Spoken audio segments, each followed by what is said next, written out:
Hello, welcome to Roots Tech Connect. My name is David Ouimet, and I'll be presenting on Voices from Africa, FamilySearch Oral Genealogy. Are you connected to a tribe? Perhaps you descend from the Ashanti tribe of Ghana, or the Igbo people of Nigeria, or the Congo people of DR Congo, or the Luo tribe of Kenya, the Ewe people of Togo, or the Busoga tribe of Uganda.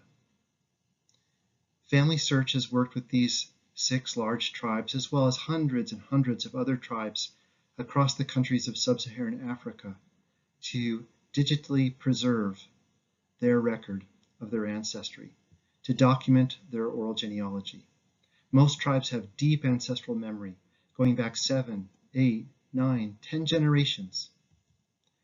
But memories fade over time, and it's so essential to preserve this oral record for posterity. I'd like to share with you a snippet from a conversation that we had when we visited with Ashanti tribal leaders in a village in Ghana.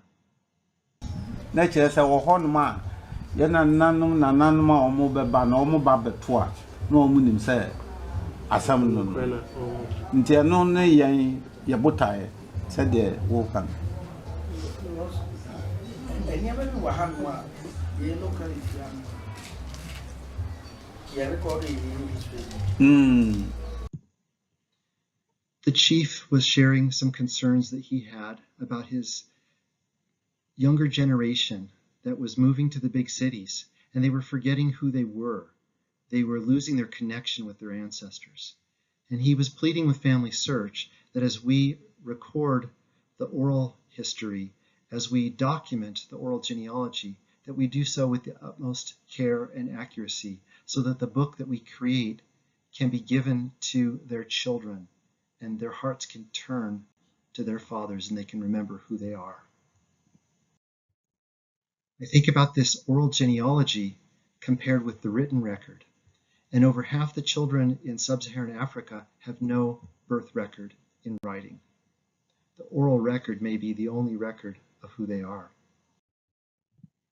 I think about a country that has a great written record tradition, DR Congo.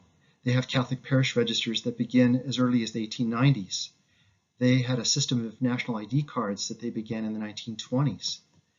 They have a census in 1984 and civil registration that began a number of decades ago.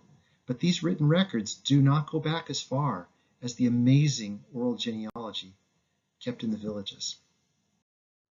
Let's talk about the rich oral traditions in Africa, traditions that have been shared through the generations by word of mouth, traditions that bring together and strengthen a people. We're talking about folk tales that are shared in families, that are shared in communities, proverbs, chants, stories of the heroes and great people of the tribe, narrative histories that are communicated through each generation, origin stories about how the villages were settled, by whom and where did they come from, and then the genealogies that flowed from the original settlers down to the present. The last 2 aspects of oral traditions are what FamilySearch seeks to preserve: the origin stories with the settlement of a village and the genealogies of the people from the beginning of the village down to the late 20th century. The power of oral genealogy is immense. Generations before written records were kept, the oral record was preserved, with evidence of family relationships. The oral genealogy is used as an expression of moral character. You look to the oral genealogy for determining suitability for marriage, for seeing who inherits property, and in fact, who has the right to rule within the village and the tribe. The oral genealogy thus establishes order and norms among the people, and it helps all the generations to stay connected together to the living as well as those who have passed on. I'd like to share an experience we had meeting with one of the people who shared the oral genealogy with us. I'm talking about Opanin Kwame Nketia. He was 86 years old, and he was so excited to share the oral genealogy that he had kept with him all of these years. He remembered 10 generations of ancestry and was able to recite the names of 780 descendants from the first settlers of his village. We visited him 4 times to record his memory, and we decided to visit him the following day to say thank you. When we arrived, we were told that he had died peacefully in his sleep the evening the work was completed, and his family was so grateful that we were able to meet with him and record his life's memory and preserve it for all time. I'd like to share a brief overview of how FamilySearch works in the villages in preserving their oral genealogy.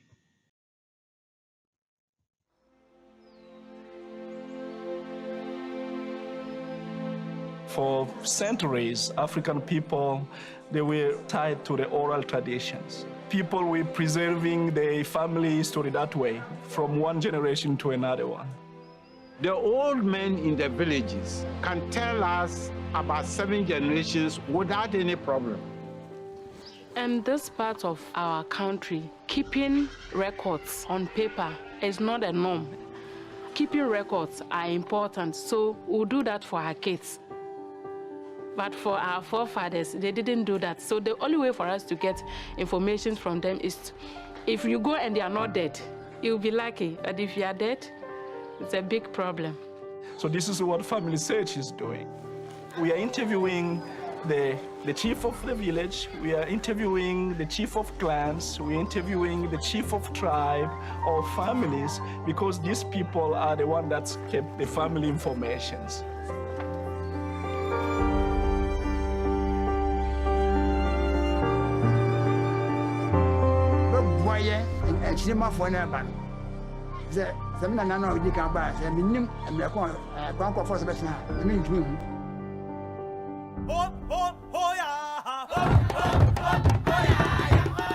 You know, people actually are dying when they reach, let's say, between 60 to 65 years old.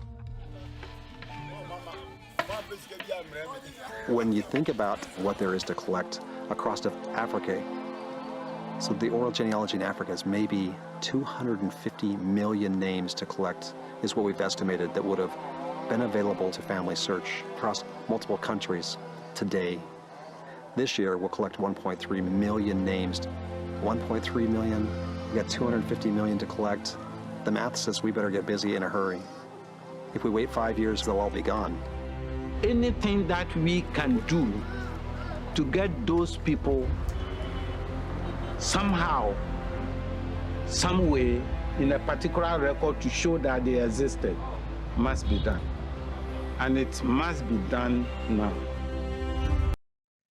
The FamilySearch oral genealogy program began to accelerate in 2018 with plans to conduct an estimated 700,000 interviews, recording the names of 250 million people, living as well as deceased, in recording the oral genealogies of rural Africa across 15 nations. These are the countries that FamilySearch works in today to gather oral genealogies from the villages: Sierra Leone, Liberia, Cote d'Ivoire, Ghana, Togo, Benin, Nigeria, Cameroon, Congo, DR Congo, Uganda, Kenya, Angola, Zimbabwe, South Africa. We're gathering somewhere on the order of 50 million names a year in conducting these interviews. Here are some of the people that we've interviewed in Ghana, Nigeria, Kenya, and Uganda, where we have ramped up first. And here's the process that we follow. We meet with the village leaders to get guidance from them on the individuals that we ought to interview. We meet with the head of clan and those who know the ancestry and do the interview process. They sign forms, we take pictures, they tell us of the tribe, the clan, the village, the language that the interview will take place in. We gather the GPS coordinates, and then we start the interview.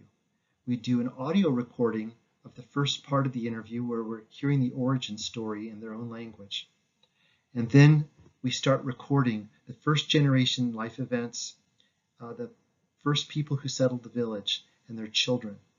The interviewer repeats back the information to make sure that it's recorded correctly in the document. And then we repeat for every subsequent generation from the beginning of the village down to the late 20th century. This is how we document oral genealogy. We train field agents who go out to visit in each of the villages to meet with the leaders to get things started. Here are some of the people doing this work in Zimbabwe. And here's another group of field agents in Nigeria receiving their training. And then we also train those people who will be conducting the genealogy interviews, documenting on paper all of the ancestry of the people from tribal memory. Now you can imagine how fun it is going out village by village to do this work. Sometimes it's a little bit of a challenge to even get to where the people are. And you've got rivers to cross and distances to go to get out to where the people are that are the memory of the tribe who can recite the oral genealogies for us. When we visit a village for the first time, we're often greeted with a fairly formal greeting as they look to the work that we're doing in preserving their ancestry as of great importance, great significance to them. We meet with the chiefs to explain what we do, to answer their questions, and to learn from them what they would have us do to best record their oral record. So they give us the guidance, like I mentioned earlier, telling us how accurate this needs to be, how they want to be able to provide these books of their ancestry to the younger generation so they can remember who they are. Each informant fills out a consent form, providing information about themselves and the village, the tribe, the clan. In this case, there was a 91-year-old woman that we interviewed. She told us her tribe and clan, what language the interview would take place in. And when we were finished, we documented that there were 295 names recited, spanning up to 7 generations during the 6 hours of interview. You can see these photographs and hear the audio recordings and see the pedigrees on FamilySearch. So I have found this origin story recited from Dabake George right on FamilySearch.org. Let me play a little bit of his interview. Hello, good morning. This is Nongna Poza. Today is 24th of June 2018. I'm doing an interview with Mr. Dabake George at Dupont Residential Area. We will now start the interview in English. So, Daddy, good morning once again. Good morning. Please, Daddy, what is your name? Dabake George. My name is Dabake George. Dabake George. Daddy, which clan do you belong to? I'm a Ziegler by Ziegler. By the Busanga clan. Ziegler by The Busanga clan. So, Daddy, please, may you give us a brief history about maybe where you were born? Okay, I was born in a village called Kulungungu. Kulungungu. 7 miles away from Boku. 7 miles away from Boku. And on the border between Ghana and Burkina Faso. Okay. And that was in the year 1946. So it means you were born in 1946. Daddy, may you take us through the date, the month, and then the year? Okay, I was born on the 15th of April, 1946. 15th of April. 15th of April, 1946. 1946. So you can see that the interviewers take great care to make sure that they're hearing everything correctly, they're writing it correctly by repeating it back and getting confirmation. And thus the origin story is recorded, the genealogies are documented, and we're able to provide this preserved record for the people. Here's a photo of an interviewer meeting with a tribal leader, and you can see he's filling out a form, like a census form, as he's laying out the genealogy from the first settlers of the village and their children, and then their children's children, and so forth. Here's another interview I'll play a snippet from in DR Congo.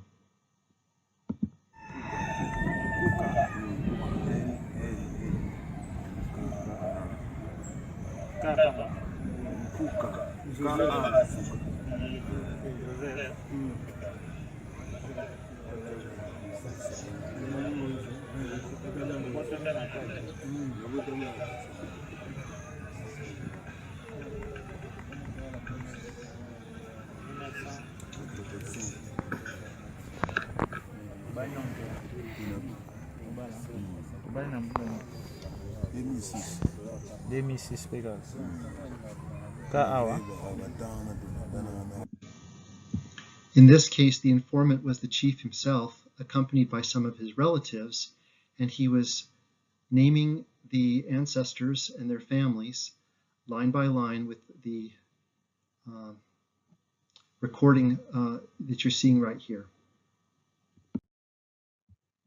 In fact, the forms that we fill out name each individual and their relationships, birth, marriage, and death information if it's known, and you can see generation after generation written on these forms.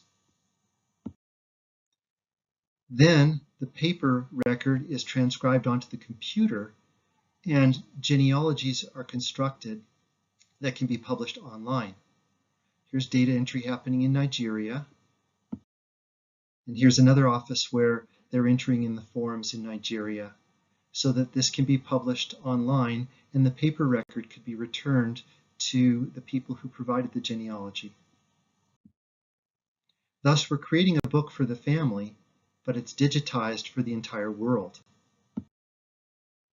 So here we are presenting the genealogy back to the informant once we've completed the computerization. And here's another genealogy that we're returning to the informant who provided it to us. So how can you look at these oral genealogies on FamilySearch? First, you go to the website, FamilySearch.org. You click on Search and then Genealogies. Then you type in the name of the person that you're looking for. In this case, I typed in Dabake George, whom we heard from earlier. And among the search results, his was the first. And I clicked on his name, and I see his genealogy, his wife's name, their children, his ancestors' names, and so forth. You can see many sources that have been attached, photographs of the interviewee and his family and his environment, as well as the audio recordings that accompany the genealogy on the website. Here I've clicked on the family photo. You can also take time to peruse the genealogy, to listen to the origin stories, to really experience what was happening in the field when the oral genealogy was gathered. Preserving the African oral genealogies truly turns the hearts of the children to their fathers. Remember how the tribal leaders have told us how very much they want the younger generation who've moved to the city to stay connected, to learn who they are again. These oral genealogies will allow them to do so. This is the most comprehensive genealogical record in sub-Saharan Africa, predating the written record by many generations. With audio files in almost 1,000 indigenous languages, photos of the informants and their families, all of the family trees that are now available, this is the only record of tens of millions of people. I hope you've enjoyed this view into Voices from Africa and the work FamilySearch is doing in preserving oral genealogies. Thank you.